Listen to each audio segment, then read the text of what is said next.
Good morning, another foggy, cloudy day in the Northeast, and it's lovely and humid and summery out. This is Sally Morgan, physical therapist, craniosacral therapist, and Tellington T-Touch practitioner for animals and people.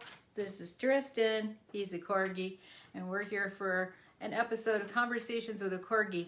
And I ended up spending 5 days in a class with Linda Tellington and my colleagues, Pam Wanvier and Christy King and Marnie Montgomery and Deb Bauer, helping new people to T-Touch, learn about T-Touch. We had probably 15 people in the group, and it was really a lot of fun. And of course, one of the things we talk a lot about is leash pulling and how to address it, because it's a common problem. And I thought it was worth doing a second chat about leash pulling. And looking at some of the other things besides knee and the back leg and back problems that come about from leash pulling. And one of the things that we need to look at is, why do dogs even pull? Well, it's because we have them on a leash. Plenty of dogs will walk next to you quietly and happily around the backyard, but we put them on a leash to protect them from suddenly seeing a squirrel and darting out, or running into a car, or running over to some other dogs or people or whatever. So we have to teach them how to be on a leash, which, if you've never had a young dog and you've had to teach them that, or more difficult, a shelter dog that has never been on a leash and is now 7, it's something that's a bit of a project. And it really, that's another whole topic, is how to teach them to walk on a leash. But today we're going to talk about some of the other issues you can have from your dog pulling on a leash, which is another reason to look at getting a correct harness, like the T-Touch harness. And the other important thing I want to emphasize is that different harnesses work well for different dogs. You may have a dog who's a particular size, and it may not be an obvious size. It might be a collie or a dachshund.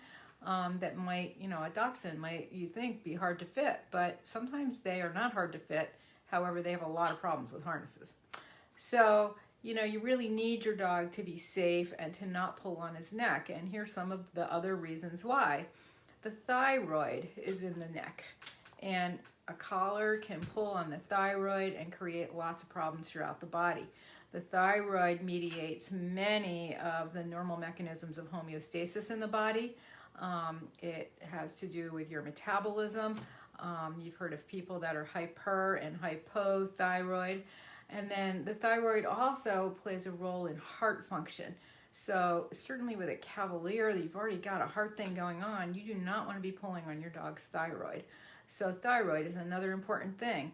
And if the collar happens to slip up, depending on how your dog is built, and it comes up around this area on Tristan, the trigeminal nerve runs up through the head and out around the face like this. And if you impact that with a poor fitting collar or a head collar, there are many of those. In T-Touch world, we recommend the Halti, but there's plenty of other kinds, and they are not all great. Some of them will create these problems in the trigeminal nerve, which results in ear problems and eye problems. Your dog can't see very well, chronic eye infections, chronic ear infections. So if you have a breed like a Cavalier with floppy ears and buggy eyes and a bit of a smushy nose, you're already predisposed to having these kinds of problems in your ears and eyes. So you want to make sure you're not adding to that by putting your little Cavalier in a collar that doesn't fit right and comes up over his head like this, and you're kind of pulling him down the road to kind of teach him to walk on a leash. That's not helpful. Cavaliers should have a harness, and there are plenty of harnesses that fit them. So some more than others, but still, you should not be trying to train a Cavalier to walk on a leash with a collar, because of all of the potential impact on their head from the collar and what that's going to do to issues that they already struggle with. And this isn't just true for that breed. Any dog breed where you're dragging them with their collar on, or the dog is pulling back against the collar or slipping out of the collar frequently, can create tons of problems up in the head. One of the things from a craniosacral therapist perspective that can happen if your dog frequently slips out of his collar, usually to do that they cock their head and flip. And so you can end up with the temporal bones being out of sync, which are the bones in the skull under the ears. And you might not know all the problems that can cause, or even think twice about it. However, it can create problems with ear infections and things. But one of the more obvious things that you might notice a couple years down the line even is that we're starting to have asymmetries in the hind end, because what's happening in the hips is reflected back and forth to what's happening in the temporal bones under the ears. So if you get one temporal bone they're moving, and if you've had a lot of injuries and accidents with the collar in that area, and one of the temporal bones is not moving very smoothly, that can create a problem either on the same side hip, rarely, more often on the opposite side hip. So you may end up with knee problems that this also needs to be corrected to resolve, which is why I see a lot of dogs with knee problems, because in my area there's a lot of human craniosacral therapists, and craniosacral therapy is well known around here, and people know that when their dog is laying behind, that a cranial person, only because the word cranial is in the title, might need to be seen to address this end of the body, because there is all this symmetry happening. And so whatever's happening in the front end is going to happen further down the dog at some point. And it might not be tomorrow after you've had your dog slip his collar 45 times. It might take a few years, or it might be when he's older and he's starting to have less flexibility and more arthritis, that the leg that goes first in the back end is going to be the one with the temporal bone not working so well up here. These issues can easily be addressed with craniosacral therapy, but even doing the T-touch ear slides or the circles at the base of the ear can help those temporal bones start to move in a more functional manner. So that's just a couple more things. Now, vision, having your dog pulling and pulling on his leash, and especially a small dog that you're dragging, but big dogs do this too, it really can impact the vision. And we need our dogs to see well. We don't want them to think they're chasing a squirrel when really it's a Maltese that they've never seen before on somebody's leash down the road. So you want to make sure your dog has good vision. Hopefully their nose will tell them that's a Maltese and not a squirrel. But some dogs have a high prey drive and they'll just chase anything little that runs, and that is very hard for some caretakers of dogs to manage, because it can become quite a problem if you live in a crowded area and walk your dog a lot. So a harness is going to help you with that.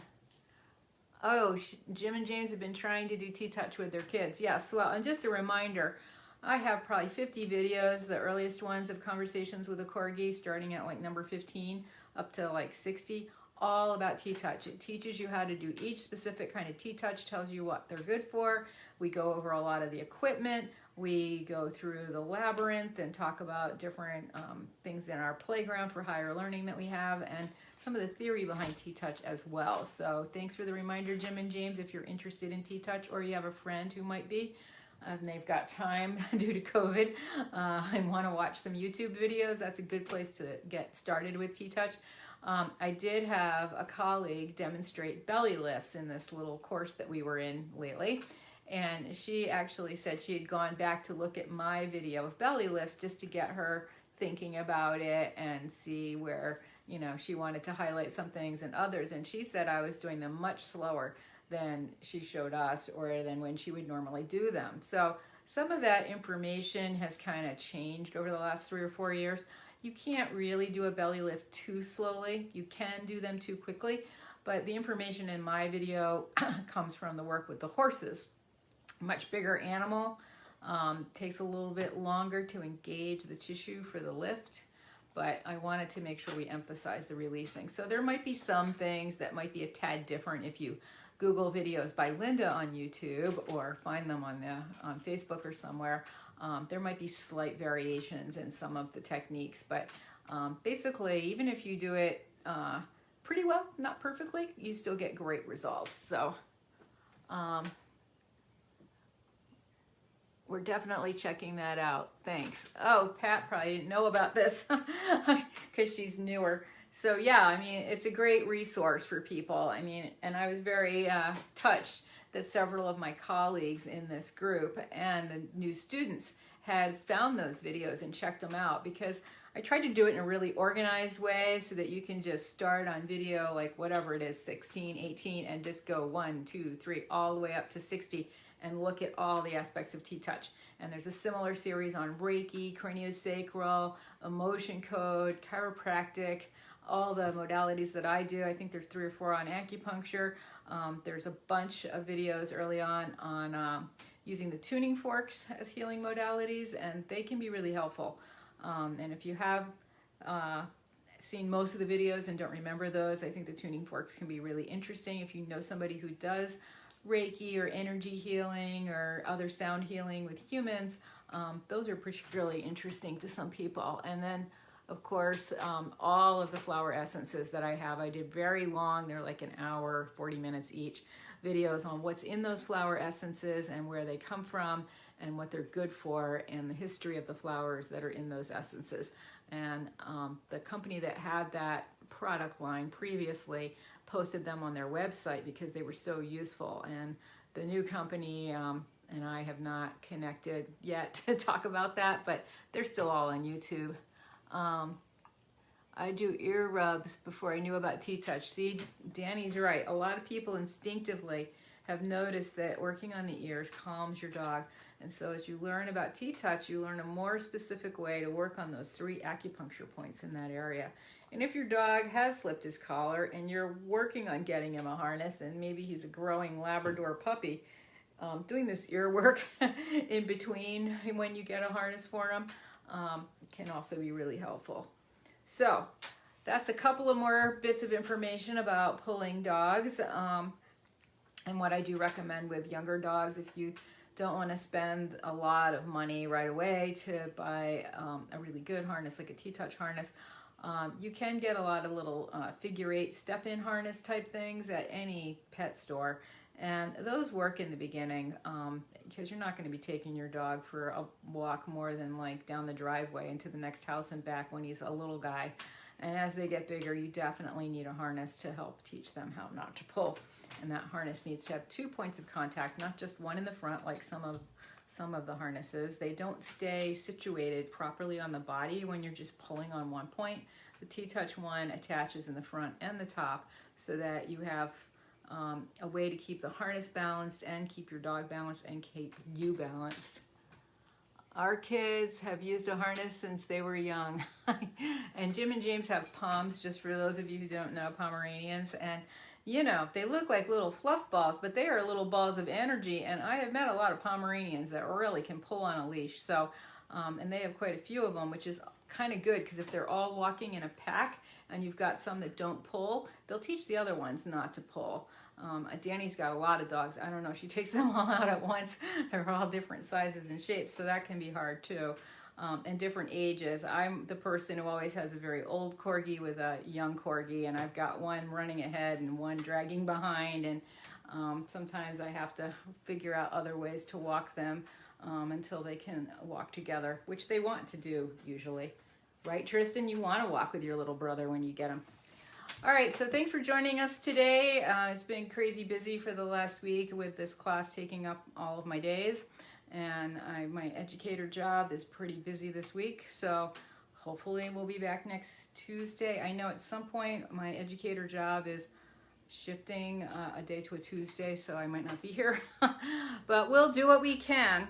Everybody enjoy this lovely weather we're having before the fall turns colder, because you know, winter's coming and it's going to be a real shift. We've all been saved during these COVID times by the beautiful weather and being outside in our yards and spending time with our families in the yard, and that's going to be different. We're going to have to go skiing.